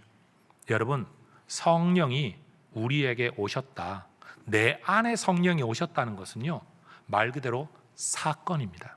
따라 하십시다. 사건입니다. 네, 사건입니다. 저는 가끔씩 혼자서 그런 생각이 들 때가 있어요. 내 안에 성령 하나님이 계시다는 걸 우리 예수쟁이들은 다 자기들도 있다 그러고, 우리끼리 모여 있으니까 뭐 너나 나나 다 똑같다 그러니까 이게 인정받는 자리는 귀신 앞에 가는 것밖에 없는데, 어디 귀신 내리는데 좀 가가지고 저 옆에서 구경하면서 속으로 기도를 좀 해볼까, 저 귀신이 어떻게 반응을 하는지. 여러분 이런 생각 들지 않으세요? 제가 어느 날 진짜 그러고 싶어요. 예배 다 마치고 우리 모두 다 흩어져서 미아리 고개 가가지고 전부 다 무당집 가서 저 굿하고 저 많은 데 한번 가보자. 뭐 거기 가서 돈 복채 내고 뭐 하는 게 아니라 옆에 한번 서 있어 보자. 여러분 진짜 하나님의 영이 우리 안에 계시고 잡귀신들이 거기 떠돌아다니고 있다면 아마 그들이 두려워서 무서워서 아무것도 못하게 될 거다. 여러분, 전보러 가지 마시고 전도하러 가시기를 주의 이름으로 축원합니다. 축원합니다. 머리 숙이고 들어가지 말고요, 머리 빳빳하게 들고 들어가세요. 두려워할 건 무당이고 귀신이지 여러분이 절대 아니라는 거예요. 그리고 쓸데없이 점집에 갖다 줄 돈 있으면 나한테 들고 와요. 내가 기도해 줄 테니까. 우리 하나님께서 저와 여러분 안에서 더 큰 은혜를 베푸실 거, 삶에 대한 두려움에 매여 살 게 아니라 하나님의 확신 속에 살아가야 될 겁니다. 세 번째요, 이렇게 우리 안에 오신 성령님이 우리를 떠나지 않으세요. 아침에 갑자기 이런 생각이 들었어요. 내가 만약, 있을 수 없는 일이지만 성령이라면, 내가 성령이라면, 내가 성령이 되어 나라는 한 인격 안에 만약에 와 있다고 한다면 행하는 행동만 보는 게 아니라 마음도 알고 생각도 알고 내 눈이 어디를 향하는가도 알고 내가 무슨 머리를 굴리고 있는지도 다 안다면, 내가 성령이라면 내 안에 계속 남아있을까? 갑자기 제가 이런 생각 들었어요. 더러워서 내가 아예 버리고 떠나버릴 것 같은 거예요. 왜냐하면 제가 저를 알잖아요. 그런데 여러분, 성령 하나님은 우리 안에 오셔서 우리를 버리지도 떠나지도 않으시고요, 우리의 부활의 보증이 되시고 하나님 자녀라고 증언해 주신대요. 우리가 얼마나 수준 이하로 사는지 아는데도 불구하고 변호사가 되셔가지고 심판장이신 예수님, 하나님의 자녀인 걸 제가 증언합니다. 그렇게 말씀하실 거라는 거예요. 성령님이 우리에게 오신 것은 은혜입니다. 믿어지십니까, 여러분? 따라하십시다. 성령은 선물입니다. 성령 오심은 사건입니다. 성령 머무심은 은혜입니다. 그래요. 이게 제가 깨달은 내용이에요. 성령의 은혜 안에서 우리 성령을 고백하며 성령을 사모하며 성령을 따르며 성령의 열매를 맺으며 성령님을 하나님으로 모시고 그 성령 하나님과 교제하며 기뻐하며 즐거워하며 성령 하나님과 동역하며 여러분 그렇게 살아갈 수 있는 해성 가족들 되시기를 주의 이름으로 축복합니다. 기도하겠습니다. 하나님 감사합니다. 성령 하나님에 대한 이 한 번의 설교를 통해 우리가 몰랐던 것을 알게 되기를 원하고 연약했던 믿음이 견고해지기를 원하고 나 홀로 외롭다, 힘없다, 힘들다 생각했던 우리가 우리와 함께 하시는 성령을 의지하여 다시 일어설 수 있기를 소망합니다. 성령 하나님과 더불어 예수를 증언하는 아름다운 공동체 되게 하여 주옵소서. 예수님의 이름으로 기도합니다. 아멘. 자리에서 일어나 찬양하며 봉헌하겠습니다.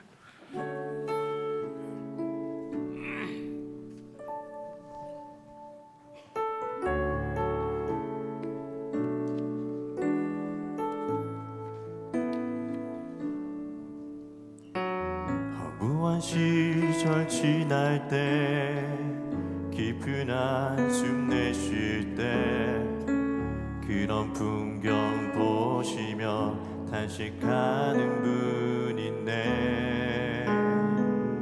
고와 같이 너희를 버려두지 않으리. 내가 너희와 영원히 함께하리라. 성령이 오셨네. 성령이 오셨네. 내 주에 보내신 성령이 오셨네. 우리 인생 가운데 친히 찾아오셔서 그 나라 꿈꾸게 하시네. 억눌린 자, 갇힌 자, 억눌린 자, 갇힌 자, 자유함이 없는 자, 피난처가 되시는 성령님 계시네. 주의 영이 계신 곳에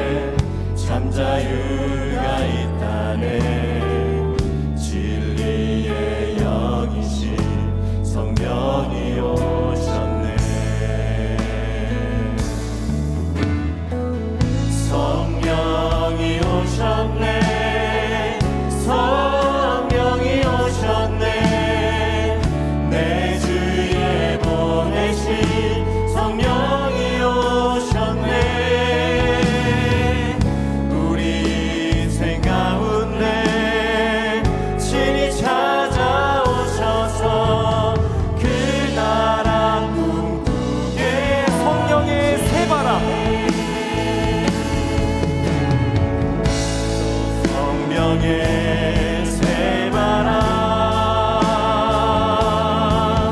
이 땅에 불어서서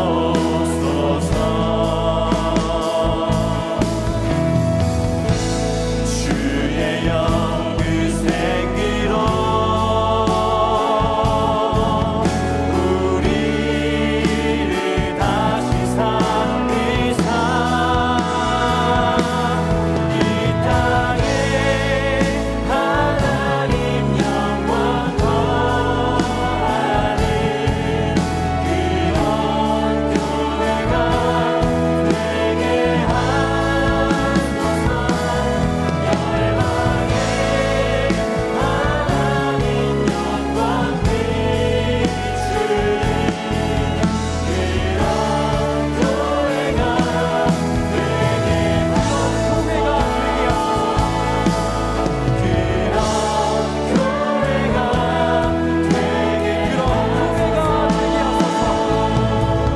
그런 교회가 되게 하소서. 봉헌의 서양문을 함께 고백하겠습니다. 우리를 영원한 죽음에서 건져내신 전능하신 하나님께서 내 삶과 소유의 주인이심을 고백합니다. 은혜로 채워주시는 모든 것들을 지혜로운 청지기로 바르게 사용하겠습니다. 살아가는 동안 물질의 어려움이 있더라도 믿음이 흔들리지 않겠습니다. 하나님 나라와 교회 공동체를 세우는 일에 물질과 헌신에 인색하지 않겠습니다. 내 삶의 필요를 따라 좋은 것으로 넘치도록 후히 베풀어 주실 하나님을 기대합니다. 아멘. 성령으로 인하여 자녀 되게 하시고 일꾼 되게 하시고 우리의 예배도 받아주시고 헌금마저도 자녀이기 때문에 받아주시는 하나님 감사합니다. 우리의 모든 신앙생활이 성령의 은혜 안에 가능하게 되었으니 앞으로도 성령의 은혜 충만하여 이 믿음 지켜가게 하옵소서. 우리를 붙들어 주시고 해성교회가 그리스도를 증언하는 성령의 사역에 동참하여 성령의 충만함과 은사 가운데 이 일에 열심내고 이 일로 생애의 목적을 거는 아름다운 공동체가 되게 하옵소서. 하나님 앞에 드려진 모든 헌신도 헌금도 오직 그리스도를 예배하고 오직 그리스도를 가르치고 오직 그리스도를 증언하는 일에 하나님 힘있게 쓰여지게 하옵소서. 예수님의 이름으로 기도합니다. 아멘. 이제는 주 예수 그리스도의 은혜와 아버지 하나님의 사랑과 성령의 충만한 일하심 역사하심이 성령 하나님을 믿으며 성령의 일하심을 믿으며 성령의 내주하심을 믿으며 성령의 열매와 사역에 동참하기를 소망하는 우리 모든 믿음의 백성들 위해 이제와 영원토록 함께 있을지어다. 아멘.